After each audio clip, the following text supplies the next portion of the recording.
Oh, best beloveds, greetings one, greetings all. So now we begin my chapter, or part of my story, where I face my near-death experience and what happens between that and me recovering from the coma. And then hopefully soon we'll get to what I've been doing to recover. So, anyway, this has a little bit of history with the first part of my coma, because part of my dream was became the basis for this.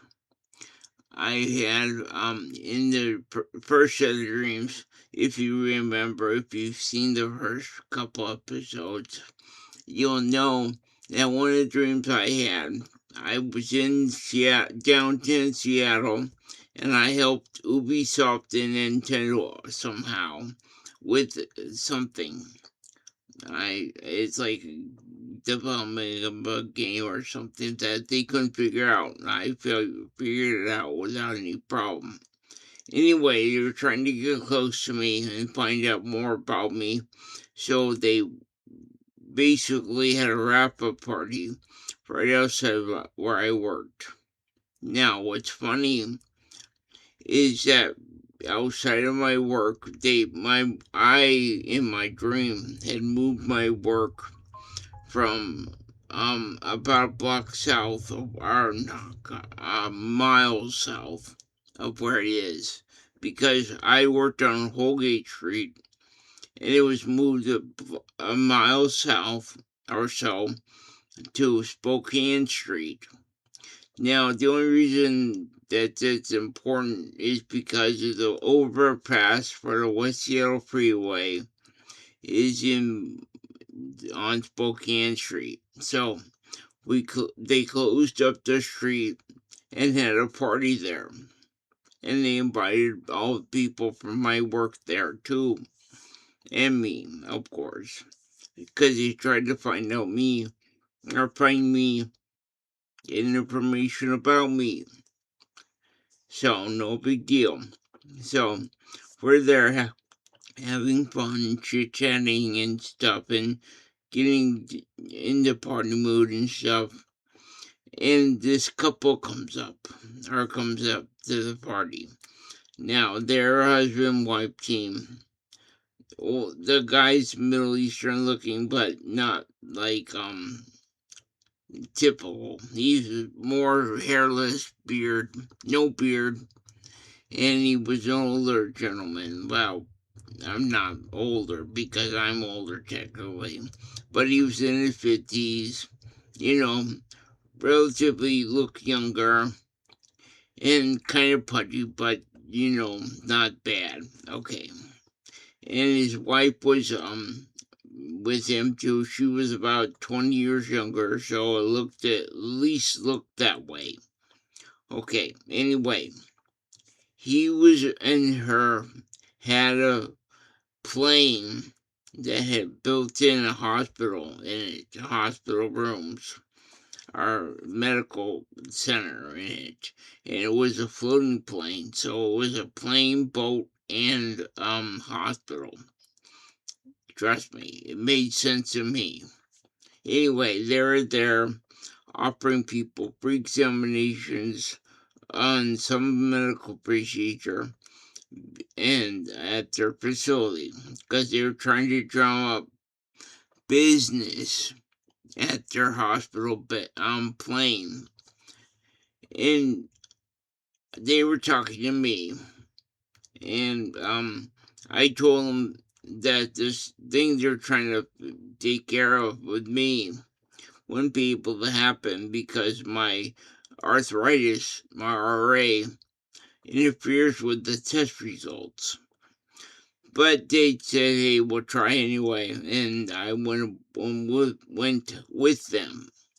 Now, at first we were at, I want to say Lake Washington area, and Art of Puget Sound, one of the two, and I was there, and at first they couldn't figure out they knew what was wrong with me, but they were trying to figure out what was going on. I had no real issues when I was with them of being incapacitated because that's the way it was.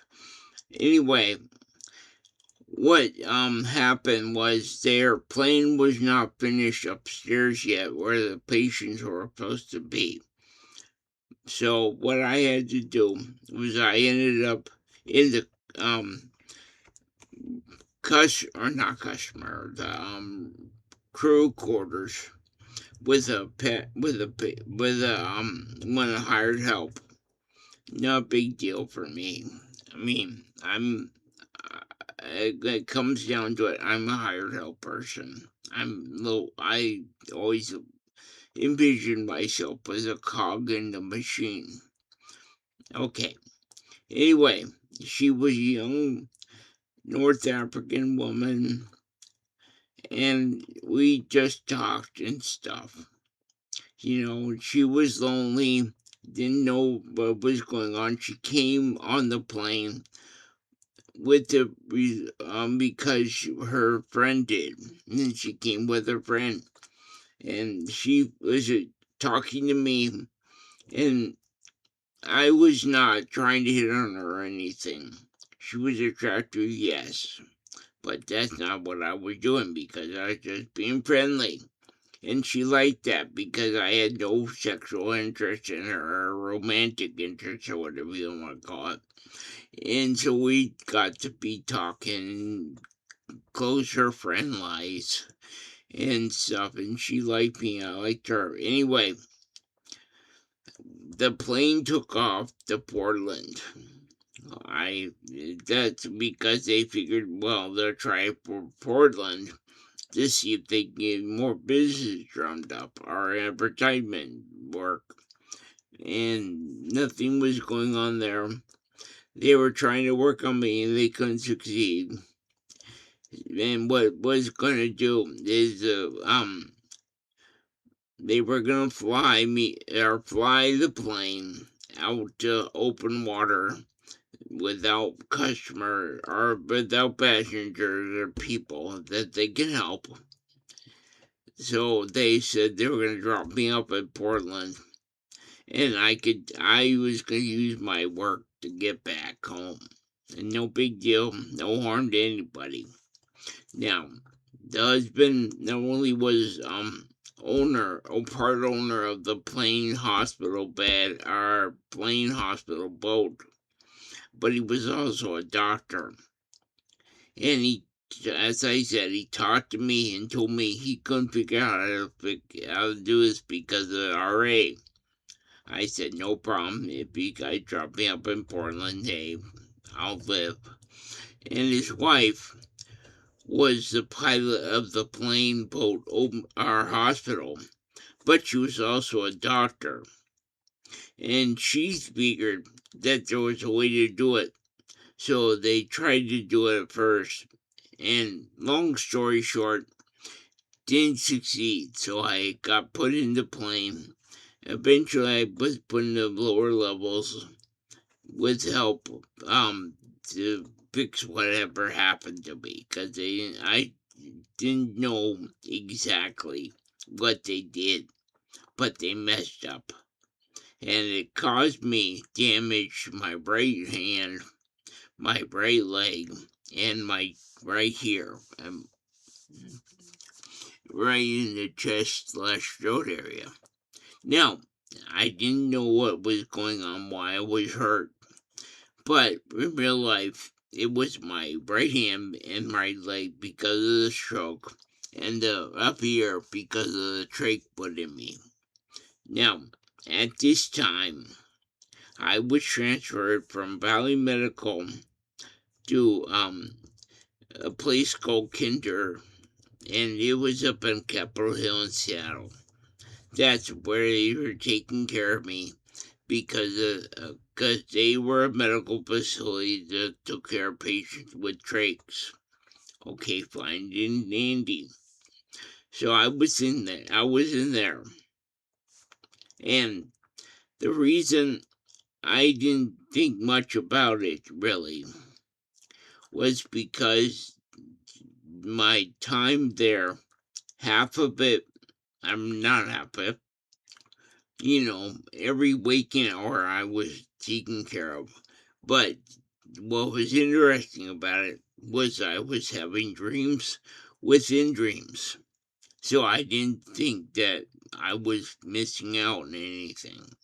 I thought I was awake because I was having dreams within dreams. I didn't know. I thought I was falling asleep in there. And so that's how it began. And what happened was they assigned me a caretaker while they were doing this, and they slathered some stuff on my arm and my leg and my throat that resembled um, a combination of slime, hamburger, and silver chrome. It was like a salve to fix it. I didn't know it was not doing anything that I could see, obviously. But as I was lying down, I was told that by the caretaker I could only get cleaned up once a day. So if I went to the bathroom, they would only clean me once a day. So if I did twice in a row, I'd have to wait until 8 hours later or 24 hours later when his next shift came on to do it, to get cleaned up. So in the process, I learned to hold my bathroom stuff because of that.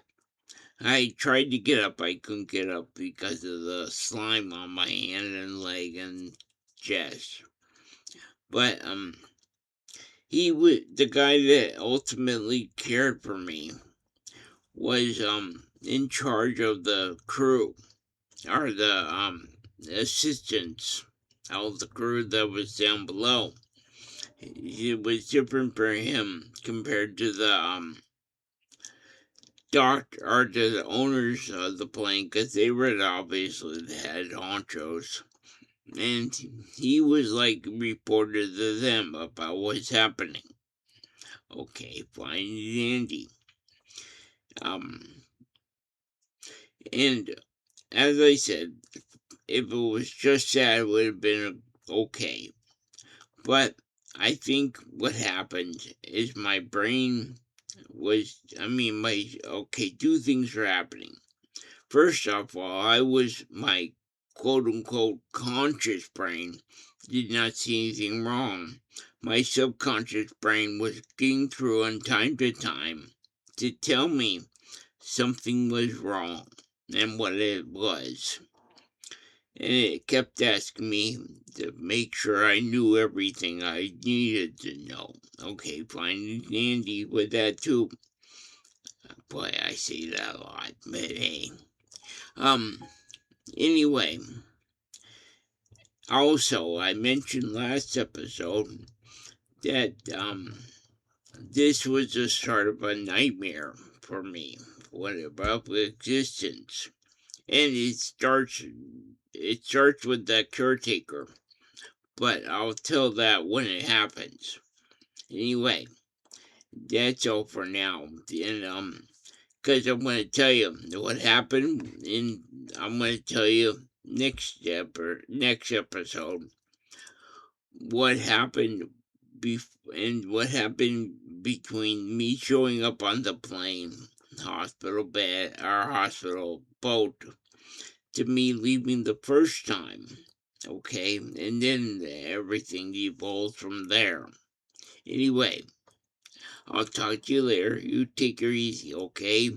I know I'm kind of rambling and stuff, but that's what I do nowadays. Trust me, it's interesting to me, hopefully to you guys as well. And when I do the talking about everything that happens after this, hopefully it'll keep you hooked, okay? I hope you all have a good day and take care, okay? Sorry, my throat acts up a little bit because of the drink. Anyway, you guys take it easy, okay? Bye now.